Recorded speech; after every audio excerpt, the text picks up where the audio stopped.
என்ன பண்றது, தேய்ச்சா போக மாட்டேங்குது. நீ வந்தோடனே ஒண்ணு ஒண்ணா குறை சொல்லிக்கிட்டே இருக்காத. எப்படிதான் அண்ணி உங்ககிட்ட இருக்க தெரியல வேற. சுத்தமட்டமா குடும்பம் பண்ற ஒண்ணு மாதிரியா பண்ணிட்டு இருக்கிற. இவ்வளவு சுத்தமட்டமான வேலை கட்டு விட்டு இவ்வளவு அசிங்கமா பண்ணிட்டு கிடக்குற. ஆமா, இல்லனாலும் அண்ணி உங்ககிட்ட இருக்க முடியாது போல இருக்க. நீ படுத்துற பாடு வந்து கொஞ்ச நேரம் ஆகுது, அதுக்குள்ள இது என்ன அது என்னன்னு பாத்துக்கிட்டே உட்காந்துருக்கேன். தண்ணியை தரேன், காஃபியை குடிச்சிட்டு போ. அதுவே இவ்வளவு கருப்பா இருக்கு. இப்ப காலையில இப்ப பொங்கி ஊத்துன பால் அப்படியே கிடக்கு, இன்னும் துடைக்காதே இருக்கு. நல்ல வேலை மருமகன் நல்ல மருமனா இருக்காங்க, மாமியாலும் இல்ல. நல்ல ஊத்துன பால் அப்பப்ப தொடமான்னு சொல்லி கொடுத்துருக்குறேன்.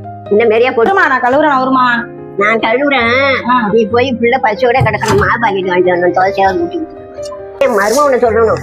மேல குத்தம் இல்லை, எப்படி பண்ண இருக்காரு.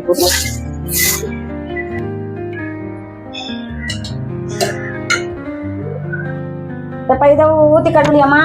ஆமா, பைய இப்ப எடுத்து ஊத்தாத. 6 மணி ஆயிட்டு, இப்ப ஊத்தப்படாது, பொழுது போயிடுச்சுல்ல. இப்ப ஊத்துதுன்னா சீதையை உள்ள வராது. 6 மணிக்கு ஊத்த நிக்கிறேன். என்ன சொல்லி கொடுத்தாலும் இந்த வேலை தான் செய்யறேன். ஐ பாட்டி வந்துட்டீங்களா? வாசல்லாம் சுத்தமா இருக்கும் போதே நினைச்ச நீங்க வந்திருப்பீங்க. எங்க அம்மா வந்து என் வயிற்றுல பிறந்திருக்கு பாரு. நான் நாட்டமா போட்டு வச்சிருக்கேன். பாட்டி தெரியுது.